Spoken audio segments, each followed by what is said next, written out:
في ظل الإخاء تزيد المحبة وعند اللقاء يعود الأحبة في ظل الإخاء تزيد المحبة وعند اللقاء يعود الأحبة في ظل الإخاء تزيد المحبة كم طال اشتياقي لرؤية الأحباب وحب التلاقي في ظل الإخاء حمانا الإله من بعد افتراقي كم طال اشتياقي لرؤية الأحباب وحب التلاقي في ظل الإخاء حمانا الإله من بعد افتراقي لتبقى رباطا تنير القلوب ونحيا دعاة تنير الدروب لتبقى رباطا تنير القلوب ونحيا دعاة ننير الدروب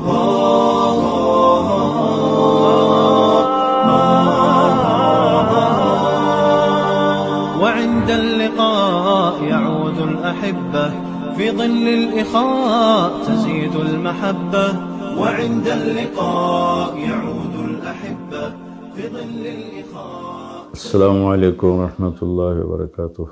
میرے محترم بھائیوں اور دوستوں، بہنوں، عزیزوں، میرا تعلق ایک چھوٹے سے علاقے سے ہے. یہاں سے اللہ نے مجھے قبول فرمایا اور اپنے راستے میں زندگی گزر لگانے کی توفیق دی، اور اللہ نے میری آواز کو اچھے بر اعظم میں پہنچایا، خیر کا ذریعہ بنایا. مسلم نان مسلم سب سنتے ہیں. تو جب کوئی شخصیت مشہور ہو جاتی ہے دنیاوی حیثیت سے یا دینی حیثیت سے، تو لوگوں کی امیدیں اس کے ساتھ وابستہ ہو جاتی ہیں، وہ چاہے یا نہ چاہے. تو اللہ تعالیٰ کے فضل و کرم سے ہم اپنے علاقے میں باحیثیت تھے، اور پہلے بھی ہم لوگوں کی خدمت کرتے تھے. تو لوگ میرے پاس اپنی ضرورتیں لے کر آتے تھے، اور میں اپنی حیثیت کے مطابق ان کی مدد کرتا تھا.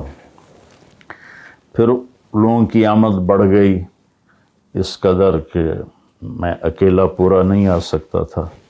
تو پھر ساتھیوں کے تعاون سے یہ کام شروع کیا. اس میں اکیلا تھا اور میرے ساتھ ایک دوسرے ساتھی تھے، تو ان کے ذریعے سے میں دلواتا رہتا تھا. تو اللہ کا فضل و کرم سے پھر میں نے ایک فاؤنڈیشن بنائی، مولانا طارق جمیل فاؤنڈیشن، کہ اب اکیلا میں نہیں چل سکتا تھا اور میرے سفر بھی ہوتے تھے. تو اس میں پورا ایک سسٹم بنایا. اس میں اللہ کے فضل و کرم سے نیت یہ کی کہ جیسے 6 بر اعظم میں اللہ نے میری آواز پہنچائی ہے دین کے لحاظ سے، تو ایک روحانی غذا ہے. تو اللہ تعالیٰ مجھے اتنی توفیق دے کہ 6 بر اعظم میں اللہ MTJ فاؤنڈیشن کی خیر کو اور اس کی خدمت کو پھیلا دے، تو اللہ کے لیے مشکل تو نہیں ہے. انسان کی روحانی ضروریات کے ساتھ جسمانی ضروریات کا بھی اللہ کے نبی نے ہمیں سبق دیا. اپنے کہا واللہ لا یؤمن، واللہ لا یؤمن، واللہ لا یؤمن. اللہ کی قسم وہ ایمان والا نہیں، اللہ کی قسم وہ ایمان والا نہیں، اللہ کی قسم وہ ایمان والا نہیں. تو صحابہ تو سارے کانپ گئے. پھر انہوں نے عرض کی یا رسول اللہ کون؟ آپ نے فرمایا واللہ لا یؤمن، اللہ کی قسم ایمان والا نہیں. انہوں نے کہا جی کون یا رسول اللہ؟ کہا کہ وہ شبعان و جارہ جائع، جو خود تو پیٹ بھر کے کھانا کھا پڑوسی بھوکا ہو، وہ ایمان والا نہیں ہے. تو اس کو ایمان سے ہی خارج کر دیا. لوگوں کی ضروریات کو پورا کرنا اتنا اہم ہے کہ ایمان سے خارج کر دے. اس یہ نہیں کہ وہ کافر ہو گیا، لیکن اس کے ایمان کی انتہائی پست سطح پہ وہ پہنچ گیا. تو اس نیت سے ہم نے یہ کام شروع کیا اپنے علاقے میں. اس میں صرف مریض نہیں بلکہ کسی کی شادی ہے، کسی کے مکان گر گیا ہے، کسی کی چھت گر گئی ہے، کوئی مقروض ہو گیا ہے، کوئی کسی بھی مسئلے میں پھنس گیا ہے، صرف علاج نہیں، تو اس کی ہم خدمت کریں، اس کی اس ضرورت کو پورا کریں۔ لوگ تعاون کرتے ہیں، اعتماد کرتے ہیں، تو اس کو ہم آگے استعمال کرتے ہیں، اللہ کا فضل ہے، اور پورا اس کا آڈٹ ہے، اور ایک ایک پیسے کا حساب ہے، کوئی آ کے ہمیں دیکھ لے، پرکھ لے۔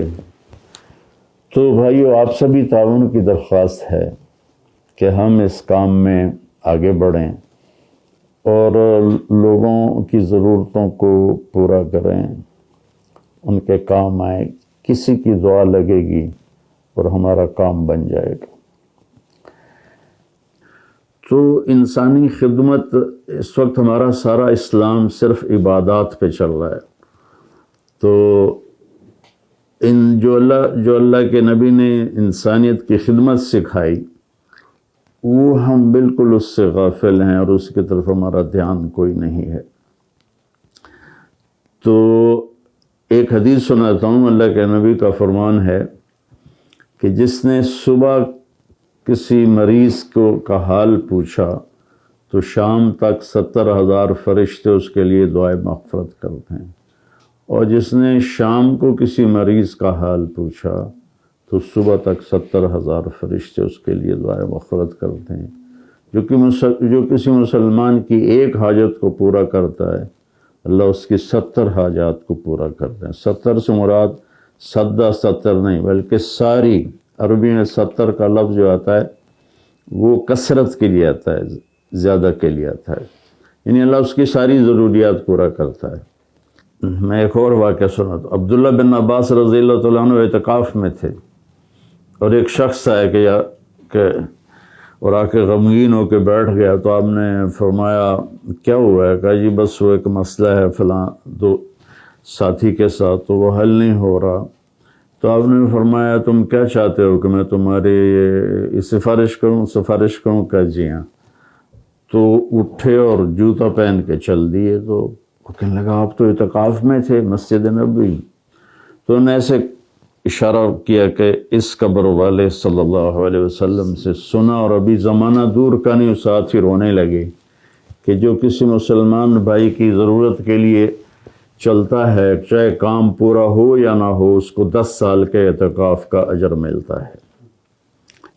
تو اللہ کے نبی کا فرمان ہے کہ سائل کا حق بن جاتا ہے، چاہے وہ سواری پہ سوار ہو کر آئے، تو اس کا حق بن جاتا ہے۔ تم دے سکو یا نہ دے سکو وہ الگ بات ہے، لیکن تم یہ نہیں کہہ سکتے کہ تم تو سواری کے مالک ہو، تم کیسے مانگنے آ گئے ہو۔ تو اللہ نے سائل کا اما السائل فلا تنہر، اللہ کے نبی کو خاص طور پر فرمایا کہ سائل کو میرے نبی آپ نے کبھی سخت بول نہیں بولنا، سائل کو کبھی سخت بول نہیں بولنا۔ کتنی بچیاں ہیں جو بیٹھی ہوئی ہیں کہ ہمارے ہاں جہیز کی لعنت ہے کہ جہیز پورا نہیں جی، رشتہ کیسے کریں۔ کتنے بیمار ہیں جو سسک رہے ہیں اور ان کے علاج کے لیے کوئی مال خرچ کرنے کے لیے تیار نہیں، اور وہ اسی میں تڑپ تڑپ کے اللہ کو پیارے ہو جاتے ہیں۔ تو اللہ تعالیٰ نے اسلام کو ایک مکمل پیکج کے طور پہ انسانیت کو دیا ہے۔ اس میں اللہ کی بندگی، عبادات بھی ہیں، وہ تو مختصر سی ہیں، 5 نمازیں، 30 روزے، سال میں 1 دفعہ زکوٰۃ، زندگی میں 1 دفعہ حج۔ تو باقی 24 گھنٹے کیا کر رہے ہیں؟ وہ لوگوں کی خدمت ہے۔ اللہ کے نبی نے فرمایا ہر مسلمان پہ واجب ہے کہ وہ صدقہ کرے۔ علی کل مسلم صدقہ۔ تو صحابہ تو اکثر غریب لوگ تھے، کہنے لگے یا رسول اللہ اگر نہ ہو تو کیا کریں؟ آپ نے فرمایا بازار میں جا کے مزدوری کرے، اور اس مزدوری سے صدقہ بھی کرے، اپنے گھر پر بھی خرچ کرے۔ تو صحابہ نے عرض کی یا رسول اللہ اگر مزدوری کرنے کے قابل نہ ہو؟ تو آپ نے فرمایا کسی مصیبت زدہ کی جسمانی طور پہ مدد کر دے، جسمانی خدمت کر دے. کہ یا رسول اللہ اگر یہ بھی نہ کر سکتا ہو تو فرمایا کسی کو اچھا بول دے، نصیحت کر دے. سبحان اللہ، اللہ کو صحابہ پہ قربان جاؤں. کہ یا رسول اللہ اگر اس کی بھی ہمت نہ ہو تو کہا پھر خاموش رہے، اپنی زبان کی تکلیف سے لوگوں کو بچائے، یہ بھی صدقہ ہے. تو اللہ کے نبی کا فرمان ہے سخی لوگوں کے قریب ہوتا ہے، جنت کے قریب ہوتا ہے، اللہ کے قریب ہوتا ہے، اور جہنم سے دور ہوتا ہے. اور مال بنانے والا، بٹورنے والا، مال جمع کرنے والا یعنی کنجوس لوگوں سے دور ہوتا ہے، جنت سے دور ہوتا ہے، اللہ سے دور ہوتا ہے، جہنم کے قریب ہوتا ہے. اللہ کو سخی پسند ہے، چاہے وہ فاسق ہی کیوں نہ ہو. سخی سے اللہ کی محبت ہے، چاہے وہ عبادات میں سست ہو، کمزور ہو، نافرمان ہو. تو میرے عزیزو بھائیو، اللہ تعالی ہمیں اس بات کی توفیق دے کہ ہم اپنے دین کا یہ شعبہ بھی زندہ کریں کہ جس سے لوگوں کی ہمیں دعا ملے، اور وہ دعا قیامت کے دن ہمارے لیے ذخیرہ بن کے جمع ہو. یہ جتنا کام بھی ہو رہا ہے یہ بھائی میرے ذاتی پیسے سے نہیں، یہ لوگوں کے تعاون سے ہیں، دوستوں کے اعتماد پر ہیں، وہ ہماری مدد کرتے رہتے ہیں، ہم آگے خرچ کرتے رہتے ہیں. تو اللہ تعالی ہمیں قبول فرمائے. اس کے لیے آپ سب سے دعا کی درخواست ہے اور تعاون بھی فرمائیں. السلام علیکم ورحمۃ اللہ. الإخاء تزيد المحبة وعند اللقاء يعود الأحبة في ظل الإخاء تزيد المحبة كقال اشتياقي لرؤية الأحباب وحب التلاقي في ظل الإخاء حمانا الإله من بعد افتراقي.